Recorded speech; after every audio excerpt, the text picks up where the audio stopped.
ولا تباشروہن وانتم عاکفون فی المساجد، ہاں اپنی بیویوں سے تم مباشرت نہ کرو، تعلق زن و شوق قائم نہ کرو جبکہ تم مسجدوں کے اندر معتکف ہو۔ یہ اعتکاف کا ذکر ہو گیا۔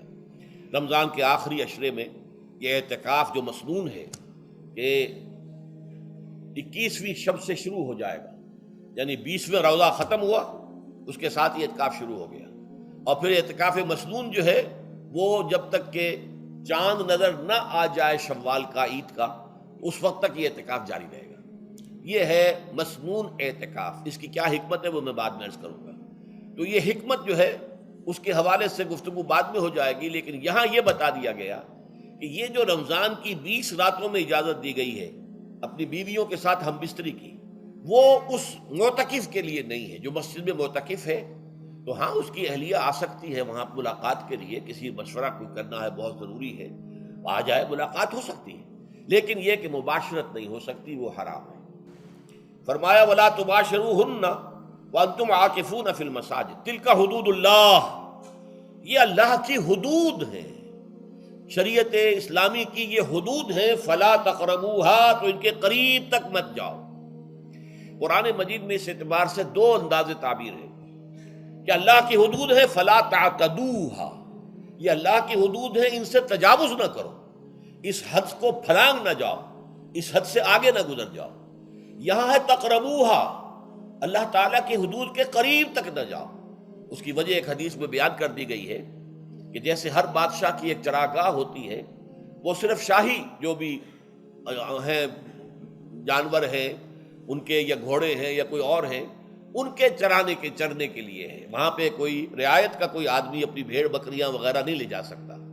وہ حما کہلاتا تھا کہ یہ شاہ کے لیے مخصوص ہے، لکل ملک حمن وحم اللہ محارمہ، اللہ بھی بادشاہ ہے کائنات کا، ارض و سما کا، اس نے بھی جن چیزوں کو حرام کر دیا ہے وہ حما ہے، اس میں داخل نہیں ہونا تمہیں۔ تو فرمایا کہ جو چرواہا اپنی بھیڑوں کو بالکل اس کی آخری حد تک لے جائے گا تو اندیشہ ہے کہ کوئی بھیڑ کوئی بکری چھلانگ لگائے اور اس چراگاہ میں داخل ہو جائے۔ اس لیے کیپ ایٹ اے ڈسٹینس، ایک فاصلے پر رہو۔ احتیاط کا تقاضا یہ ہے کہ اس آخری حد کے قریب نہ جاؤ، فلا تقربوہا، اس کے قریب نہ جاؤ۔ ان حدود کی تو سختی کے ساتھ پابندی کرنی ہے۔ ان کے لیے یہ ہے کہ ان کو نہ صرف یہ کہ ان سے تجاوز نہیں کرنا، بلکہ ان سے ذرا کچھ فاصلے ہی پر اپنے آپ کو رکھنا ہے۔ کذالک یبین اللہ آیاتہ للناس، اسی طریقے سے اللہ تعالیٰ واضح کرتا ہے اپنی آیات کو لوگوں کے لیے، وَلَعَلَّهُمْ يَتَّقُونَ، اور تاکہ وہ پھر تقویٰ کریں، بچیں۔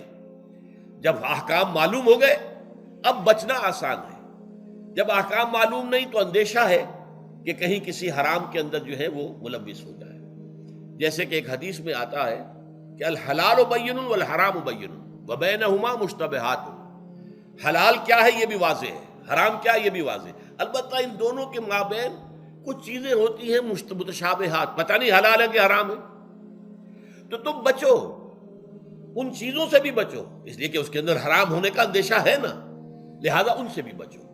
جو صریحاً حلال ہے اسی پر اکتفا کرو، جن کے بارے میں تعین نہیں ہو پا رہا ہے کہ وہ حلال ہیں، البتہ یہ بھی ثابت نہیں ہو رہا ہے کہ وہ حرام ہیں، تو ان سے یہ تقویٰ کا تقاضا ہے۔ اگرچہ قانونی اعتبار سے یہ کہا جائے گا کہ وہ مباح ہے، جس شے کی حرمت کا ثبوت ہمیں کتاب اللہ اور سنت رسول سے نہ ملے وہ مباح ہے، لیکن یہ ہے کہ تقویٰ کا تقاضا یہ ہے۔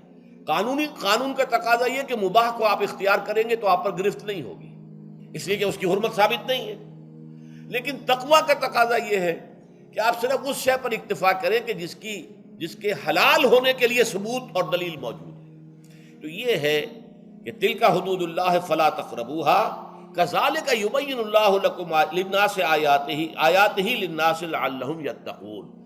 یہ احکام ہے تکمیلی روزے کے، جس کے ضمن میں نے کچھ احادیث نبویہ کے حوالے